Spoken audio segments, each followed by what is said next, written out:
On the mimic map, yet another series of anomalies.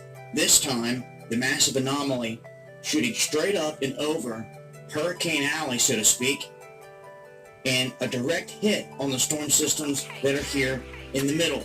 I wanted to point this out because right now we have a lot of activity in this area. We've been seeing a lot of these anomalies striking in this area, and in the area that you can see here as well. It's interesting, they're both in this frame. This seems to be a target area, and this is obviously the Western Sahara, where all this heat is getting kicked out over the ocean, cooler water. This is the perfect recipe for spinning up cyclones, and if you can add to that whatever factors, you can control the strength or dissipate the strength of that system.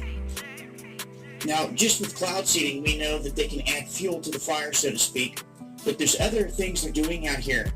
Hence, HAARP, these other big sites that we've seen across the globe. There's even some on the water, these big platforms that they've been tugging around in the water into different positions that we've caught, these big dome or ball type of features in radar setups that are part of arrays that have to do with weather tracking and different technological stuff that they just don't tell us about. Now, what's going on down in Antarctica? Anybody's guess, but this seems to be the place that all of these anomalies emanate from. The same region. It's right here, just south of the South Sandwich Islands. And if we look over here, in real time, I'm going to put this into motion because we have two systems here, and we have one here. We'll just see where they go. Remember, this just happened, this blast. Interesting that this system starts charging north, and this is one that I would watch if you're in the UK or Ireland. As you can see, Florence makes its way in, and I'm not too focused on Florence right now. We've done a lot of videos, and I'll continue to update on Florence. But I want to look at the overall picture here. We were witnessing this massive formation up here as well. Last night we were wondering, how big will that thing become? How will that affect the UK and Ireland?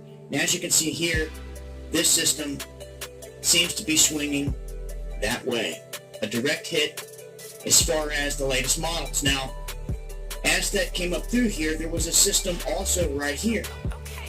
As Florence kicked up and over, this thing gets kicked through the Caribbean, but something happens here that's rather interesting. By midweek, next week, Wednesday, Thursday, this storm system crosses into the Gulf as Florence makes its way back out over the ocean and kind of gains a little bit of more strength as it's over the water and starts to head out to sea. This thing really starts to fire up. And it's one we're just going to have to pay attention to, because by next Friday, this thing is sitting right off the coast of Louisiana, and it looks like it has a defined eye wall. So this could be another event we're going to have to pay attention to in terms of these hurricanes. This one right here. Now make sure to stay tuned to my channels. I'm going to continue to update on all this as things change. Make sure to tune into Underground World News Live Friday night, 8 p.m. Eastern, W77. We'll be breaking this down with all the updated info at that point. So I hope to see you guys.